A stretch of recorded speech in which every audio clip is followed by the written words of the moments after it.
Salut les terriens, ici Stian de la Team Hercule. Aujourd'hui, nouveau deck profile. Un deck qu'on connaît, mais qui revient un petit peu avec une. Vous allez voir, il a eu quelques petits boosts, un petit peu passé inaperçus. Il n'y a pas très longtemps de ça. Notamment deux promos qu'on va voir lors du deck profile. Je vais commencer tout simplement déjà par vous rappeler le leader, donc ce qu'il fait. Donc quand on active une capacité terrain de notre main, du coup avec un coût d'origine de 2 ou moins, on réduit de 1 le coût de la carte. Donc voilà, donc nos terrains de 2 coûtent 1. Quand elle est jouée, quand on commence la game tout simplement, on joue la dynastie du roi Cold directement depuis le deck. Donc qui nous permet d'avoir plusieurs terrains sur le terrain et aussi qui précise bien qu'on ne peut pas jouer en plusieurs exemplaires le même terrain. Et voilà, en tout cas, voilà, ça nous permet donc de jouer l'archétype de manière efficace, car on peut spammer donc les différents terrains qu'on joue dans le deck. Je reviens quand même sur le leader donc pour rappeler tout ce qu'il fait, hein. Donc une fois par tour, quand on active un terrain, euh, donc d'un coût d'origine de 2, donc ça marche, même si le coût est réduit bien sûr. On rajoute à notre main jusqu'à un PV, on pioche un. L'éveil du coup 4 ou moins, on se détape de 2 énergies. Et de l'autre côté, on a la même chose, cependant on peut plus prendre un PV lorsque l'on active une capacité terrain. On pioche une carte directement. Donc voilà, donc on constate déjà que c'est un leader qui ne drop pas lorsqu'il tape, donc c'est intéressant. Également donc une particularité supplémentaire par rapport à son côté non éveillé, c'est son activation combat. Donc une fois par tour, on peut du coup détruire une de nos cartes terrain et le leader gagne 10 000 de puissance pour la durée du combat, ce qui peut s'avérer être très efficace de manière offensive comme défensif, et ce qui va permettre aussi de proc les effets de nos différents terrains. Je vais globalement rappeler les terrains et quelques choix de cartes, mais je vais pas m'éterniser sur les cartes qu'on connaît déjà, et après je vais présenter les deux petites promos. Donc alors les terrains, donc on va commencer par celle-là, donc un nouveau souverain. Donc quand elle est placée dans la zone de combat, on rajoute à notre main jusqu'à une carte de l'eau point de vie. On regarde jusqu'à 3 cartes du dessus du deck, on rajoute à notre main jusqu'à une carte exclusivement verte parmi celle-ci. On place les cartes restantes en dessous de notre deck dans l'ordre de notre choix. Donc voilà, donc très sympa, hein, on tuto tout, tout simplement. Donc quand on est placé dans la zone de dispersion, via une capacité, donc l'effet leader, on pioche une carte et on choisit une carte de notre main, on la défausse. Donc ça permet de cycler la main. On a Offensive Dissipé, qui elle dit que lorsqu'elle est placée dans la zone de combat, on pioche une carte. On choisit une carte exclusivement verte, Clan de Freezer ou Armée de Freezer avec un coût de 2 ou moins, on la joue depuis notre main. Et quand une carte extra verte avec la capacité de terrain depuis notre zone de combat autre que cette carte, il faut bien faire attention, hein, autre que cette carte est placée dans la zone de dispersion, on choisit jusqu'à une carte adverse avec un coût de 2 ou moins, on la met KO. Voilà, ça peut être intéressant pour certaines situations. L'invasion inarrêtable. Si le leader est un roi cold, avec cette carte est placée, encore une fois pareil, hein, dans la zone de combat, on rajoute à notre main jusqu'à 1 de nos PV. Notre leader gagne 10 000 et acquiert double frappe pour toute la durée du tour. Donc comme vous pouvez le voir, ça combo bien avec l'effet leader éveillé. Voilà, en 2 cartes, on peut monter à 35 000 doubles. Donc ça peut être intéressant à des moments pour essayer de finir la game.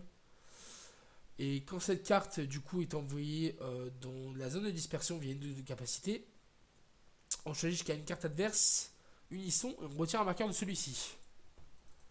Pour finir, le dernier terrain qu'on joue, la prise de conscience terrorisée. Alors c'est le terrain qu'on va essayer de jouer, qui va avoir son intérêt en fait, qu'il y aura tous les autres terrains, car lorsqu'on a 4 cartes extra ou plus sur le terrain avec la capacité de terrain, nos clans de freezer vert gagnent 5000 de puissance pendant notre tour.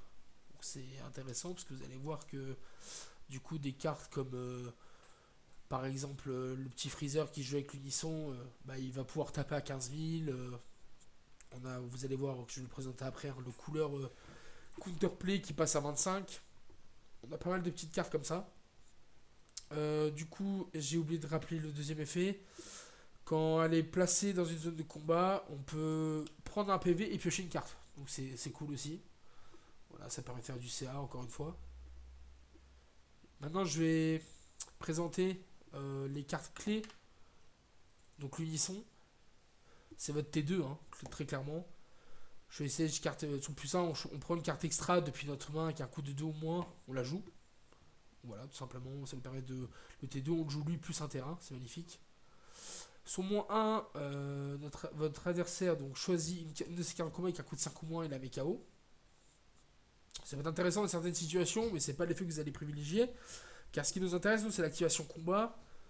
Donc, combat, donc c'est l'avantage. C'est pas déclaré en activation principale.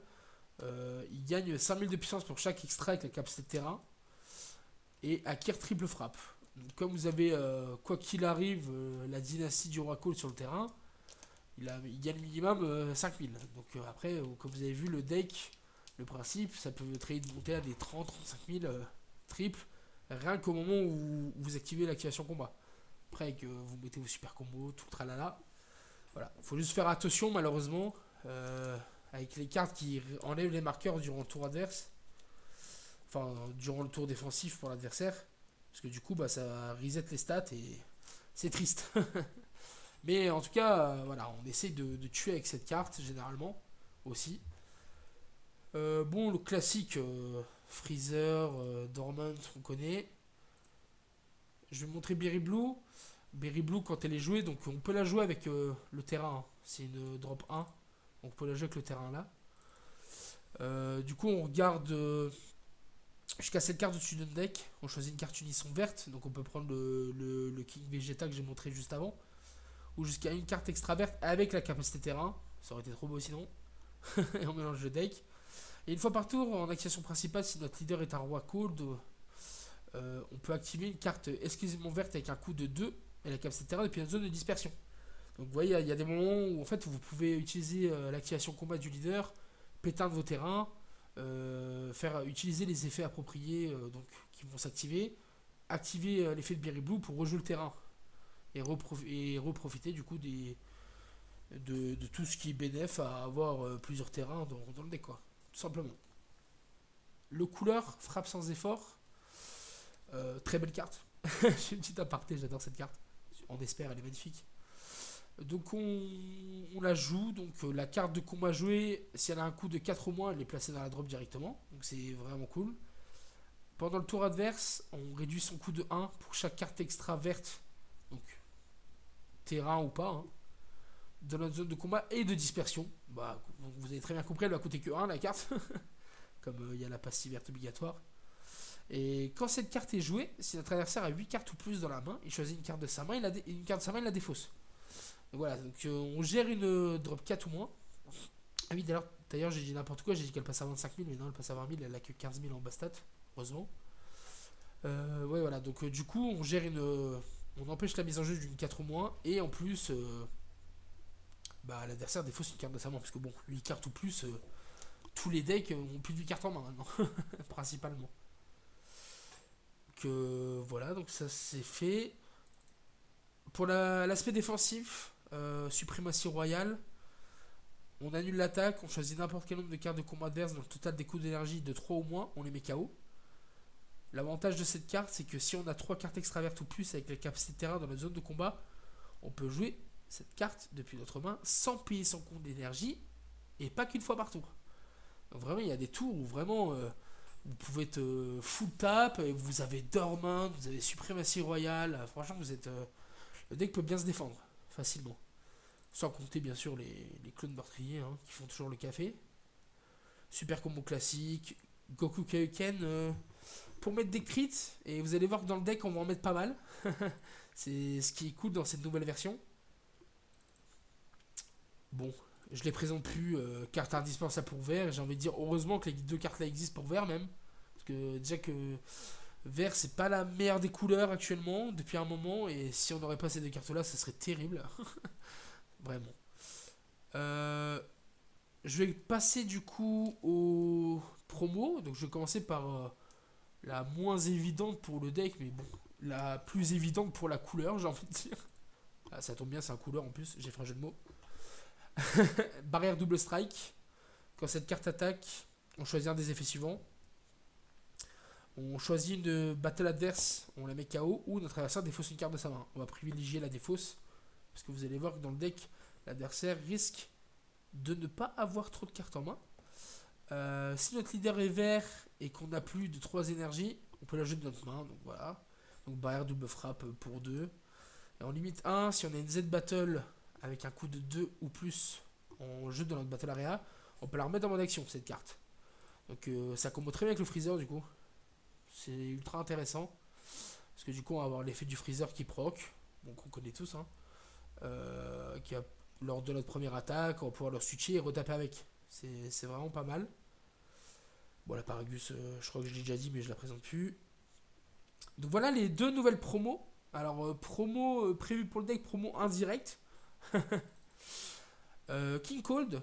Alors, coup critique 20 000. Pour chaque 2 cartes extra vertes dans notre zone de combat et ou dispersion, on réduit de 1 le coût d'énergie de cette carte dans notre main. Donc c'est une carte qui passe à 2 de mana du coup, au maximum.